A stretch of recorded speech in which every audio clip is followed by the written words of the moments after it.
Hi, my name is Nancy Roelfsema with On Point's Tutorial Tips and Tours. I'm going to teach you how to actually fold your fabric on the bias for cutting bias strips, whether or not you're cutting them for making Celtic bias designs, a cable border, or even if you're cutting the bias for a binding on a quilt.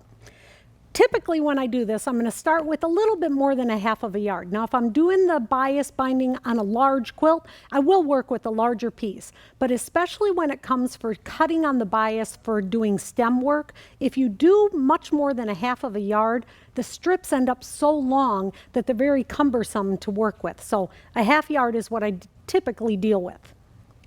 You're going to take your fabric and unfold it. So I'm looking at the wrong side of my fabric. My selvages are to my right and to my left, and I'm going to start the fold.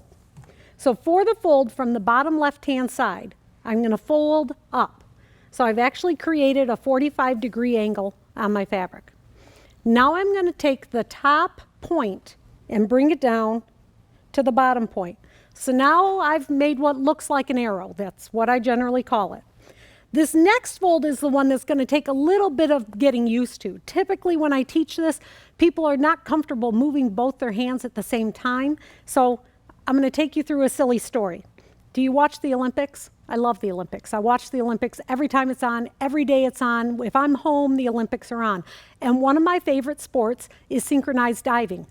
Don't know why, I can't dive, I can barely swim, but I love watching synchronized diving when I think about how they work things out together. So I want you to think about synchronized diving when you do this. So here's your divers.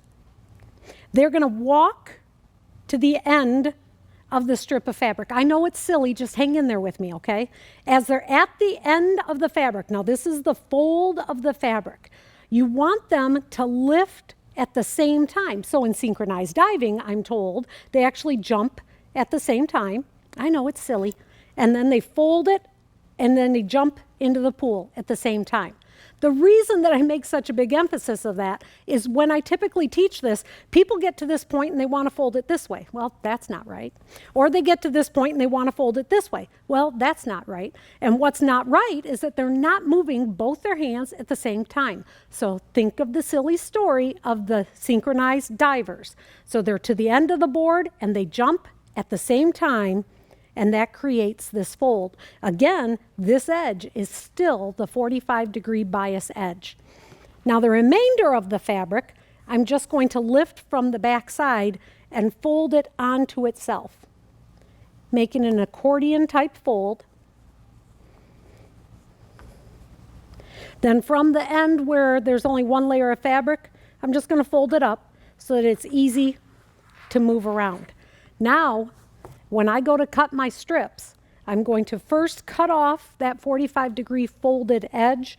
I'm going to line my ruler up on the 45-degree of my ruler. Cut that strip off. Now I can turn my fabric and I can cut whatever size I need. So for this, let's say that I'm cutting a 2 1/4 inch bias for a binding on a quilt. So 2 1/4 inches. Going to line it up at 2 1/4. Cut my strip. Every time I make a cut, I actually create 2 bias strips.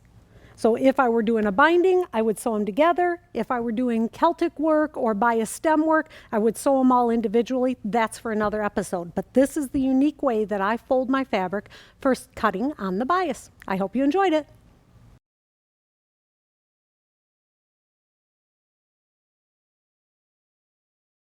Thanks for watching our video. Be sure you subscribe to our channel. We wouldn't want you to miss a single one. Leave a comment. We would love to hear from you.